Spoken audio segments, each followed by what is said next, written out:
Target परिवार में एक बार फिर से सभी शिक्षक साथियों का स्वागत है। सक्षमता परीक्षा की तैयारी करने वाले शिक्षकों के लिए आज हम लेकर आए हैं हिंदी के महत्वपूर्ण 25 प्रश्नों का सेट 2। तो आइए देखते हैं हम लोग प्रश्नों को। पहला प्रश्न हमारा क्या कहता है कि स्त्रीत्व शब्द में कौन सी संज्ञा है। चलिए, आपने लिख दिया इधर स्त्री और इधर लिख दिया स्त्रीत्व। स्त्रीत्व अब क्या है, स्त्री से पूरी स्त्री जाति का बोझ होता है कि स्त्री जाति, और एक होता है स्त्रीत्व, मतलब क्या, स्त्रियों का स्त्रीत्व, एक भाव उत्पन्न होता है। क्या उत्पन्न होता है? ये भाव उत्पन्न होता है। तो हमारा जो ये हो जाएगा, क्या हो जाएगा? वो भाववाचक संज्ञा। तो आंसर क्या हो जाएगा? सी, भाववाचक संज्ञा। क्या हो जाएगा? भाववाचक संज्ञा।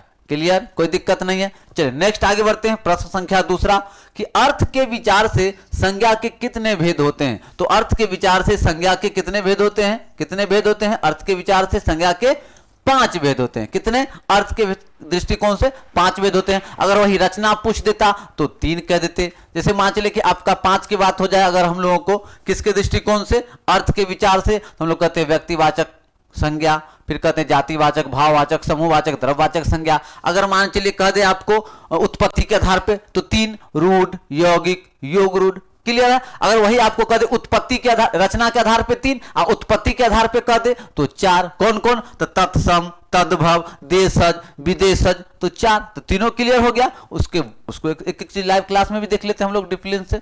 चलिए एक्सप्लेन करते हुए चलेंगे, एक एक प्रश्नों को देखते हुए चलेंगे।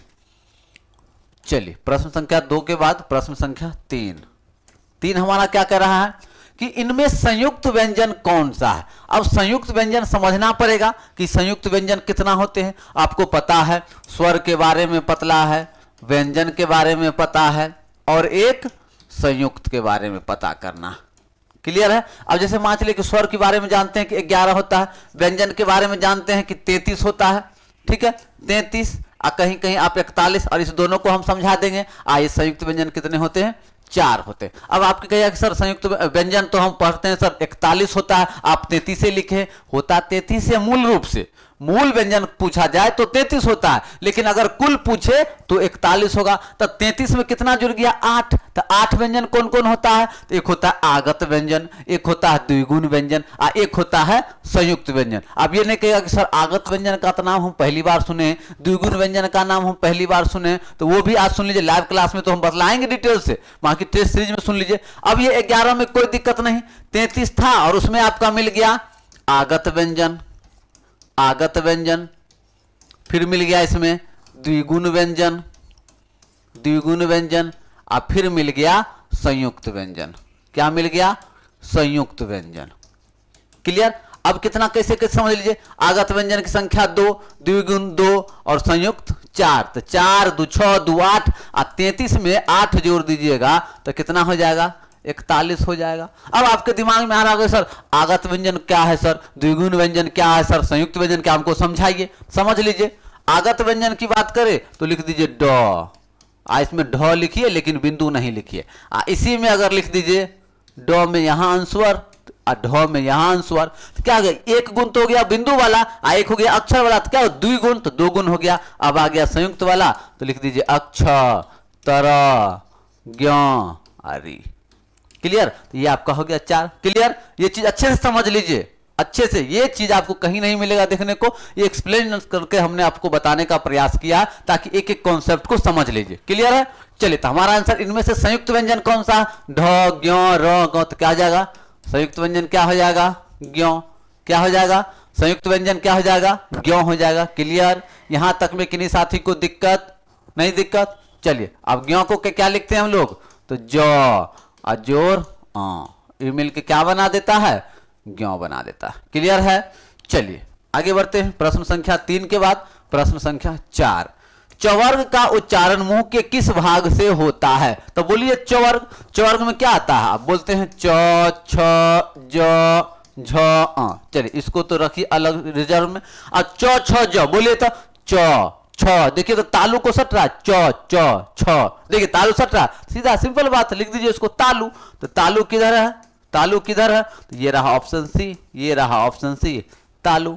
क्लियर। तो जो भी साथी सक्षमता परीक्षा के बैच से जुड़ना चाहते हैं, अभी ऑफर चल रहा है, मात्र 500 रुपये में आपको पूरा एग्जाम तक तैयारी, सारे online class, PDF material, test series मिलते हैं। तो कुछ नहीं करना है, मात्र आप लोग इस नंबर पे हाई करके भेज दीजिए 9709124019, बस इस नंबर पे हाई लिखकर भेज दीजिए, आपको पूरा डिटेल भेज दिया जाएगा। फिर वहां से आप लोग डिटेल पढ़ के और निर्णय ले सकते हैं। चलिए आगे बढ़ते हैं, प्रश्न संख्या 4 के बाद प्रश्न संख्या 5 को देखते हैं।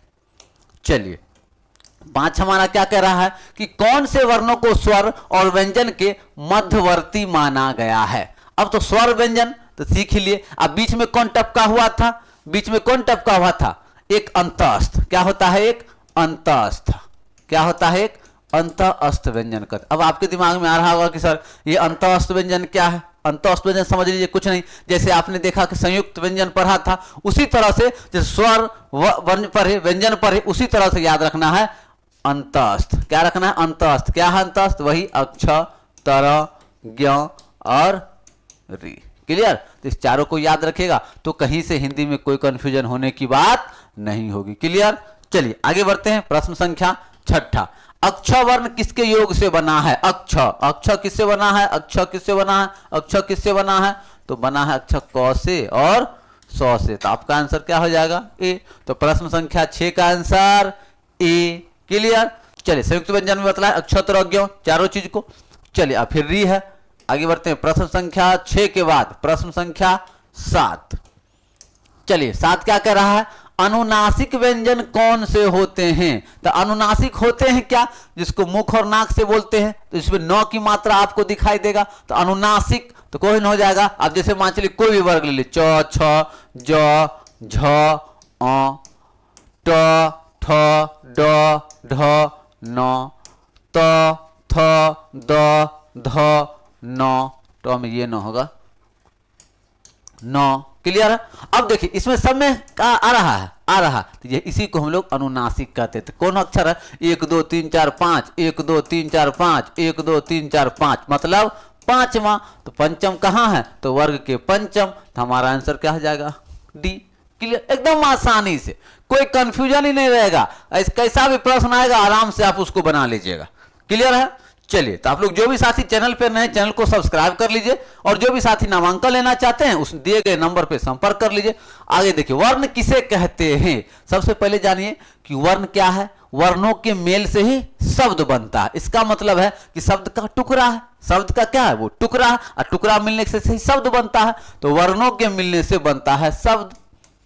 वर्णों के मिलने से क्या बनता है, वर्णों के मिलने से शब्द बनता है। वर्णों के मिलने से क्या बनता है, शब्द। तो शब्द क्या, वर्ण किसे कहें, शब्द को नहीं कहेंगे, ध्वनि को भी नहीं कहेंगे, शब्द समूह को नहीं कहेंगे, अखंडित ध्वनि को कहेंगे। क्या कहेंगे, अखंडित ध्वनि को। क्योंकि जब तक वो मिलेगा नहीं तब तक ना शब्द पूरा होगा ना ध्वनि पूरा होगा। तो हमारा क्या हो जाएगा, अखंडित ध्वनि को क्या कहेंगे, वर्ण कहेंगे। चलिए आगे बढ़ते हैं, प्रश्न संख्या 8 के बाद प्रश्न संख्या 9 को देखते। कुल 25 प्रश्नों के दूसरे सेट में हम लोग हैं। कुल मिलाकर हम लोगों को कम से कम 20 सेट तो देख ही लेना है, प्रतिदिन एक सेट देखते रहेंगे। 9वां को देखिए, रामायण, महाभारत आदि ग्रंथ कौन सी भाषा में लिखे गए हैं। तो ये जो लिखे गए थे ना, ये सारे लौकिक संस्कृत में लिखे गए थे। कैसे लिखे गए थे, लौकिक संस्कृत में। ठीक है। अब लौकिक संस्कृत जब आगे बढ़ा तो बन गया ये संस्कृत। क्या बन गया, ये संस्कृत बन गया। और संस्कृत जब आगे बन गया तो बन गया तत्सम, और तत्सम जब आगे बन गया तो क्या बन गया, तद्भव। एकदम क्रोनोलॉजी। अब बाकी देशज विशेषज तो याद ही होगा, क्योंकि उत्पत्ति के दृष्टिकोण से मैंने कहा कि शब्द के 4 भेद, तत्सम, तद्भव, देशज, विदेशज। तो आपने देख लिया किस तरह से विकास हुआ है। अब आपका कहता कौन सी भाषा में, तो लौकिक संस्कृत में। किसमें, लौकिक संस्कृत में। क्लियर। चलिए आगे बढ़ते हैं, प्रश्न संख्या 10 को देखिए। प्रश्न संख्या 10 क्या कहता है, काल के कितने भेद होते हैं। काल के कितने, 3 भेद होंगे ना, वर्तमान काल, भूत काल, भविष्य काल। क्लियर। तो कितने भेद हो गए, 3। कौन कौन, तो वर्तमान काल, वर्तमान काल, इधर लिखिए भूत काल, आप फिर लिखिए भविष्य काल, भविष्य काल, फिर भविष्य काल। तो कितने हो गए, 3 हो गए। तो किधर है 3, ऑप्शन सी। तो हमारा आंसर क्या हो जाएगा, ऑप्शन सी हो जाएगा। चलिए आगे बढ़ते हैं, प्रश्न संख्या 10 के बाद प्रश्न संख्या 11। एक एक प्रश्नों को देखेंगे, आराम से देखेंगे।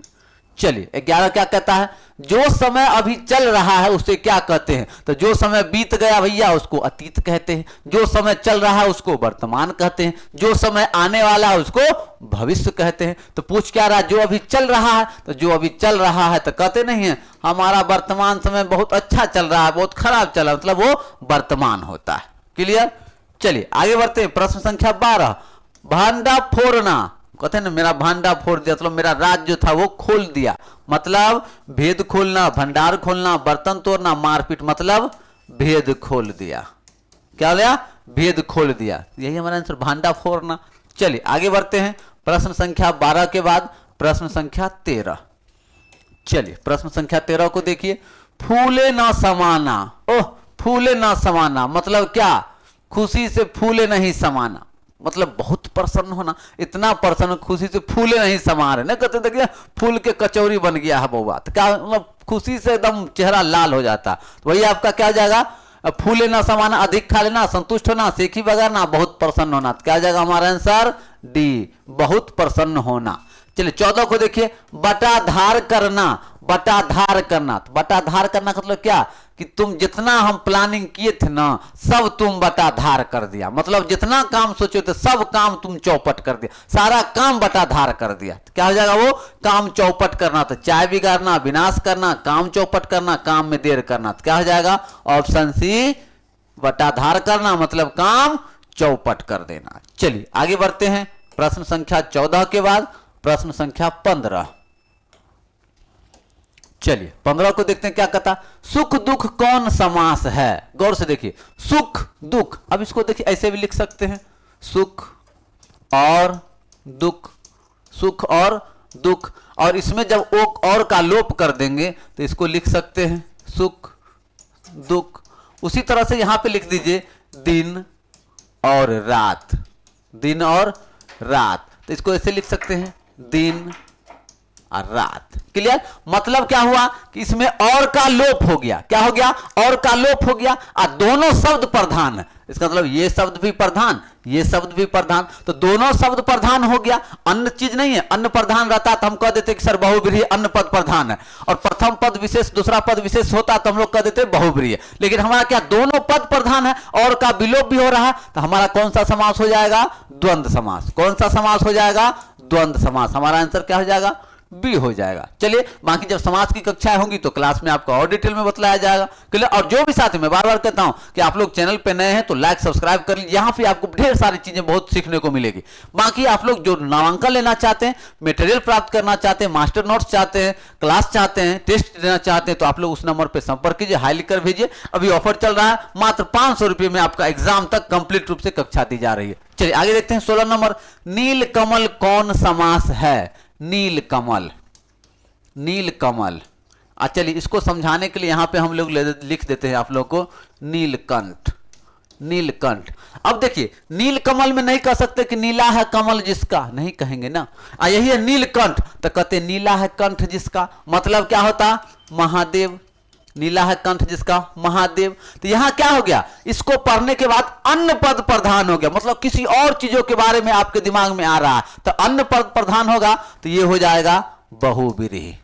क्या हो जाएगा? ये बहुब्रीहि। यहां क्या कर रहा है? नील कमल, मतलब क्या हो गया? यहां नील है और कमल है, तो गौर से देखिए नील कमल कौन समास है? तो तत्पुरुष है, कर्मधार है, द्वंद्व है, बहुब्रीहि। तो आपका तो कर्मधार होने से रहा, आपका कर्मधार होने से रहा, सॉरी बहुब्रीहि होने से रहा, तो हमारा आंसर क्या हो जाएगा? कर्मधार। तो अब आपके दिमाग में सर कर्मधार समास किसको कहते हैं? तो प्रथम पद विशेषण और दूसरा पद विशेष, मतलब क्या हुआ कि प्रथम पद जो होगा वो विशेषता बतलाएगा, किसका? दूसरे पद का। तो क्या होगा? नील कमल, तो ये विशेषता हो गया, और ये किसका हो गया? इसका विशेषता हो गया, मतलब कमल के बारे में कह रहा है कि ये कैसा है? नीला है। तो ये आपका क्या हो गया? कर्मधार। पहला पद विशेषण और दूसरा पद विशेष। क्लियर? चलिए आगे बढ़ते हैं। प्रश्न संख्या 16 के बाद प्रश्न संख्या 17। चलिए 17 नंबर को देखिए, पंकज कौन सा समास है? पंकज, पंकज। अब इसको ऐसे लिखिए, पंक अजोर ज, तो पंक मतलब कीचड़, पंक मतलब कीचड़, और ज मतलब जन्म लेने वाला, मतलब कीचड़ में जन्म लेने वाला। तो कीचड़ में जन्म लेने वाला कौन हो जाएगा भैया? तो कमल। कौन हो जाएगा? कमल। तो अब यहां पे बतलाइए कि अन्न पद लग रहा है कि सर पंकज तो लिखा है लेकिन अन्न पद प्रधान है। तो अन्न पद प्रधान है तो बहुव्रीहि। अन्न पद प्रधान जैसे नीलकंठ में बतलाए थे, नीला है कंठ जिसका, भोला बाबा महादेव की बात किए थे। उसी तरह से यहां क्या हो जाएगा? पंकज कौन समास है? तो पंकज बहुव्रीहि समास। पंकज कौन समास? पंकज कौन समास? बहुव्रीहि समास। क्लियर? एकदम आसान है। अक्सर आप लोग को बहुव्रीहि कर्मधार में कंफ्यूजन हो जाता है, लेकिन कुछ नहीं है, कोई कंफ्यूजन नहीं है। बस इतना याद रखना, बहुव्रीहि अन्न पद प्रधान, कर्मधार तो प्रथम पद विशेषण और दूसरा पद विशेष। आराम से क्लियर हो गया। चलिए आगे बढ़ते हैं। प्रश्न संख्या 17 के बाद 18। अज्ञान कौन समास? अज्ञान। अब देखिए यहां अजोर ज्ञ ज्ञान। अब इसमें दो चीज, एक तो और लगा हुआ है, अज्ञान लगा हुआ है। ये और लगने से ज्ञान का क्या हो गया? बातें खत्म। ज्ञान मतलब ज्ञानी लोग, अज्ञान मूर्ख है। मतलब और से क्या हो गया? नकारात्मक चला गया। तो इसको लिखते हैं हम लोग किसके अंतर्गत? नए समास के अंतर्गत। क्लियर है? नए समास के अंतर्गत याद रखेंगे तो हमारा आंसर क्या हो जाएगा? Option B. ऑप्शन बी हो जाएगा। चलिए आगे बढ़ते हैं। प्रश्न संख्या 18 के बाद 19 नंबर क्या कहता? महर्षि का सही संधि विच्छेद क्या है? तो महर्षि का क्या हो जाएगा? महाअजोर ऋषि। महाअजोर ऋषि। आंसर हमारा क्या हो जाएगा? डी हो जाएगा। क्या हो जाएगा? डी। तो संधि विच्छेद में भी आप लोग को पूरे क्लास में, ऑनलाइन क्लास में पूरा जब आप लोग को एक्सप्लेनेशन क्लास दिया जाएगा तो वहां पूरे डिटेल में रहेगा। तो आप लोग लाइव क्लास को जरूर ज्वाइन कर लीजिए। आगे देखिए यशोदा। यशोदा का संधि विच्छेद क्या है? तो यशोदा का संधि विच्छेद क्या है? यस अजोर दा। क्या हो जाएगा? यस जोर दा। क्या हो जाएगा? यस जोर दा, यशोदा। क्लियर? चलिए आगे बढ़ते हैं। प्रश्न संख्या 20 के बाद प्रश्न संख्या 21। चलिए 21 को देखिए। पवित्र का सही संधि विच्छेद क्या है? तो पवित्र का संधि विच्छेद क्या है? पौ जोर इत्र। क्या जाएगा? पौ जोर इत्र। पौ जोर इत्र क्या जाएगा? पवित्र। पौ जोर इत्र तो पवित्र हो जाएगा। क्लियर? पौ जोर इत्र पवित्र। हमारा आंसर क्या हो जाएगा? पौ जोर इत्र पवित्र। क्लियर है? चलिए कभी कभी झलफला जा रहा है ना आप लोग को, तो घबराइएगा नहीं, कभी कभी कैमरा की वजह से हो जाता है। चलिए पौ जोर इत्र, पौ जोर इत्र। आगे बढ़ते हैं। प्रश्न संख्या 22। दौड़ना किस प्रकार की क्रिया है? दौड़ना। तो इसमें देखिए तो एक होता है क्रिया में एक सकर्मक क्रिया, एक अकर्मक क्रिया। तो जिसका भाव निकले, अर्थ निकले तो सकर्मक, नहीं निकले तो अकर्मक। तो दौड़ना, तो क्या दौड़ता है? भाव नहीं निकल रहा तो इसको कहां रखेगा? अकर्मक में। कहां रखेंगे इसको? अकर्मक में। क्लियर? चलिए आगे बढ़ते हैं। प्रश्न संख्या 22 के बाद प्रश्न संख्या 23। चलिए प्रश्न संख्या 23 को देखते हैं। 23 क्या करा कि पठ क्रिया का सामान्य वर्तमान एक वचन रूप क्या? पठ। तो पठ धातु को अगर आप लोग एक वचन में देखते हैं, लट लकार में, लट लकार में, तो इसको लिखते हैं ना हम लोग ती त अंति, और फिर लिखते हैं ना सी थ थ, तीत अंति सी थ थ, आमी आव आमो। तो उतना नहीं जाना, हमको पढ़ना है एक वचन रूप में। तो पठ में ती लगा दीजिएगा तो क्या हो जाएगा? पठती। अब पठती मतलब पढ़ता है, पढ़ती मतलब पढ़ता है। तो किधर गया हमारा? पढ़ता है। तो तेईस का ए, तेईस का ए। क्लियर? बाकी संस्कृत में तो भी पढ़ना नहीं है आपको, नहीं तो लट लकार और लिट लकार, लोट लकार, लिंग लकार, विधि लिंग सब आप लोग को पढ़ना होता। खैर चलिए, तो आपको याद रखना है पठ क्रिया का समान वर्तमान एक वचन रूप क्या हो जाएगा? पढ़ता है, पढ़ती। क्लियर? क्वेश्चन नंबर 23 का ऑप्शन ए। आगे देखते प्रश्न संख्या 24 को। 24 क्या कह रहा है? राम किताब पढ़ रहा है, इस वाक्य में कौन सी क्रिया है? तो राम किताब पढ़ रहा है। तो राम जब किताब पढ़ रहा है तो काम कर रहा है, तो ये क्या हो जाएगा? सकर्मक क्रिया। जैसे अगर पूछ दे कि पढ़ रहा है तो क्या पढ़ रहा है? तो किताब पढ़ रहा है, तो क्या हो जाएगा? ये सकर्मक क्रिया। क्या हो जाएगा? सकर्मक क्रिया। चलिए अब हम लोग देखते हैं नेक्स्ट क्वेश्चन, प्रश्न संख्या 25। तो जो भी साथी सक्षमता बैच में जुड़ना चाहते हैं, अभी ऑफर चल रहा है, मात्र 500 रुपये में। अभी जो भी साथी नामांकन लेंगे उनको मास्टर नोट्स फ्री में मिलेगा। जो भी साथी अभी नामांकन लेंगे उनको मास्टर नोट्स जो एग्जाम से पहले दिन मिलेगा, सारे विषय का एकदम संक्षिप्त सारांश मिलेगा, वो बिल्कुल फ्री में मिलेगा। उनके लिए कोई एक्स्ट्रा चार्ज नहीं देना होगा। बाकी आप लोग ऑनलाइन क्लास करेंगे ही, अगर छूट जाता है तो रिकॉर्डिंग रहेगा, आप लोग कभी भी देख सकते हैं। मोबाइल से ऑनलाइन टेस्ट दे सकते हैं। सारे पीडीएफ मटेरियल तो मिलेंगे जो आपके सब्जेक्टिव भी होंगे, ऑब्जेक्टिव भी होंगे। तो आप लोग जरूर ज्वाइन कर लीजिए। अभी ऑफर चला हुआ है, मात्र 500 रुपये में ऑफर चला पूरे एग्जाम तक के लिए। कुछ नहीं करना है, बस इस नंबर पे हाई लिखकर भेज देना है। हाई लिखकर इसमें भेज देना है, आपको पूरे डिटेल भेज दिया जाएगा। चलिए आगे बढ़ते हैं। आज का हमारा आखिरी प्रश्न, रोटियों को पकाने में लग जाओ, इस वाक्य में को की कारक क्या चिन्ह है? गौर से देखिए। रोटियों को पकाने में लग जाओ, इस वाक्य में को तो कर्ता ने, कर्म को, करण से, संप्रदान को के लिए, अपादान से। सारा चीज आप लोग को पिछले कक्षा में बतलाए थे। क्लियर है? संबंध में का की कूरे ना नहीं रे, अभिकरण में मैं पर, संबोधन में हे अरे जी। क्लियर है? तो अब जाइए, कर्ता ने कर्म को, तो हमारा क्या है? कर्म को, तो कर्म कारक क्या हो जाएगा? ये कर्म कारक। आंसर क्या हो जाएगा हमारा? बी, कर्म। क्या हो जाएगा? कर्म। क्लियर है? तो ये आपका दूसरा सेट। अभी तो पहला सेट जो नहीं देखें जाके देख लीजिएगा, डिस्क्रिप्शन में है। नहीं जुड़े हुए तो जुड़ जाइए, वहां आपको सारा चीज एक तरह से एक जगह मिल जाएगा।